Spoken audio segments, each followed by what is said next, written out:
మనతో మాట్లాడడానికి బీజేపీ శాసనసభ పక్ష నేత ఏలేటి మహేశ్వర్ రెడ్డి గారు ఉన్నారు. ఒకసారి మాట్లాడించేటువంటి ప్రయత్నం చేద్దాం. అజరుద్దీన్ గారి మీద మీరు ఆరోపణలు చేస్తున్నారు. ఆయన మంత్రి పదవి కూడా చేపట్టిండు. ఆయన మంత్రి అయితే కూడా కొన్ని వ్యాఖ్యలు చేసిండు. బీజేపీ నేతలకు నా గురించి సరిగా తెలియదు కాబట్టి వాళ్ళు ఆ విధంగా మాట్లాడుతున్నారు. మీరేమైనా దేశద్రోహాన్ని మాట్లాడుతున్నారు, ఏం చెప్తారు? ఖచ్చితంగా అజరుద్దీన్ మీద చాలా ఆరోపణలు ఉన్నమాట వాస్తవం. అజరుద్దీన్ అనే వ్యక్తి గతంలో మీరు తీసుకుంటే మ్యాచ్ ఫిక్సింగ్ కేసులో జీవితకాలం బహిష్కృతమైనటువంటి బీసీసీఐ ద్వారా బహిష్కృతమైనటువంటి వ్యక్తి, దేశానికే అవమానం తీసుకొచ్చి దేశ ప్రతిష్టానికే భంగం కలిగించినటువంటి ఒక దేశద్రోహి అయినటువంటి అజరుద్దీన్, దేశద్రోహిగా అందరూ అభివర్ణించినటువంటి అజరుద్దీన్ని ఈరోజు మంత్రిమండలిలోకి తీసుకోవడం నిజంగా సిగ్గుచేటు. ఇది కాంగ్రెస్ పార్టీ వారి నైతికతకు మేము వదిలేస్తా ఉన్నాం. మరొక పక్క తన మీద ఉన్న కేసులు ఏందో బీజేపీ బయట పెట్టాలని చెప్పి పీసీసీ కూడా సవాల్ విస్తున్నారు. ఇప్పుడు మహేష్ కుమార్ గౌడ్ గారికి అన్నీ తెలుసు. ఇప్పుడు పాపం పీసీసీ అధ్యక్షుడిగా ఆయన అట్లా మాట్లాడాల్సి వస్తే మాట్లాడి ఉండొచ్చు. కానీ మహేష్ కుమార్ గౌడ్ గారికి తెలియదా ఈయన ఎటువంటి వ్యక్తో?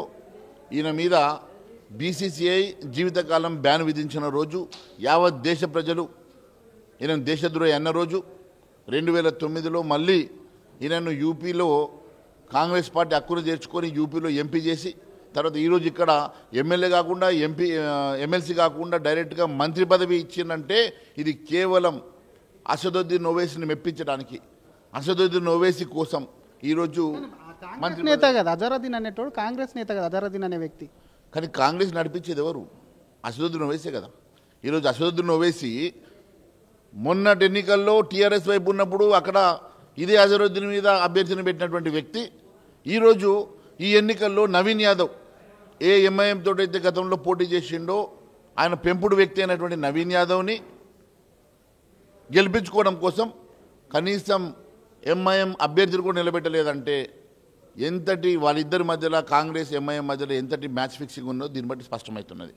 మైనార్టీల కోసం కొంత సంక్షేమం కోసం ఆలోచిస్తే బీజేపీకి పట్టదు. అసలే మైనార్టీల మీద బీజేపీ అక్కస్ అనేది పూర్తి స్థాయిలో తెలుస్తుంది. మైనార్టీల వాళ్ళకు ఎందుకు ఓట్లు వేయాలి, మైనార్టీలు ఎందుకు మీకు కోపం అని కాంగ్రెస్ నేతలు అంటున్నారు. చూడండి, భారతీయ జనతా పార్టీ ఎప్పుడు కూడా భారతీయులందరినీ కూడా సమానంగా చూసేటువంటి పార్టీ. మా క్యాబినెట్లో కూడా మైనార్టీ మంత్రి పదవి ఇచ్చినటువంటి మీరు చూస్తే భారతదేశ క్యాబినెట్లో, యూనియన్ క్యాబినెట్లో మైనార్టీలు కూడా మంత్రులుగా పనిచేస్తున్నారు. ఎప్పుడు కూడా మాకు ఇంకా కాంగ్రెస్ పార్టీలన్నా ఈ 2 సంవత్సరాల్లో మైనార్టీ మంత్రి లేడు. మేమేమడుగుతున్నామంటే ఒకవైపు ఎన్నికలు జరుగుతూ ఉండగా మరోవైపు షబ్బీర్ అలీ లాంటి వాళ్ళు సీనియర్ కాంగ్రెస్ పార్టీలోనే కండువా కప్పుకొని జీవితకాలం కాంగ్రెస్ పార్టీలోనే బతికినటువంటి షబ్బీర్ అలీ లాంటి వాళ్ళని కాదని మీరు ఈరోజు ఒక దేశద్రోహి ఆరోపణలు ఎదుర్కొంటున్నటువంటి వ్యక్తిని తీసుకొచ్చి ఈరోజు కేవలం అసదుద్దీన్ ఓవైసీ చెప్పిండు కాబట్టి, అసదుద్దీన్ ఓవైసీని బైజాన్ అని పిలుస్తాడు కాబట్టి వాళ్ళిద్దరి మధ్యలో ఉన్నటువంటి బంధుత్వము అసదుద్దీన్ స్పాన్సర్ చేసిండనో ఈరోజు ఆయనకు మంత్రి పదవి ఇచ్చినటువంటి రేవంత్ రెడ్డి గారిని ఒకటే ప్రశ్నిస్తున్నా. నీ ప్రభుత్వంలో లా అండ్ ఆర్డర్ మాత్రమే ఓవైసీ ఇంతకాలము మానిటర్ చేస్తుండ అనుకున్నా కానీ ఈరోజు మీ కాంగ్రెస్ ప్రభుత్వాన్ని కూడా మానిటర్ చేసేది ఓవైసీ బ్రదర్సే.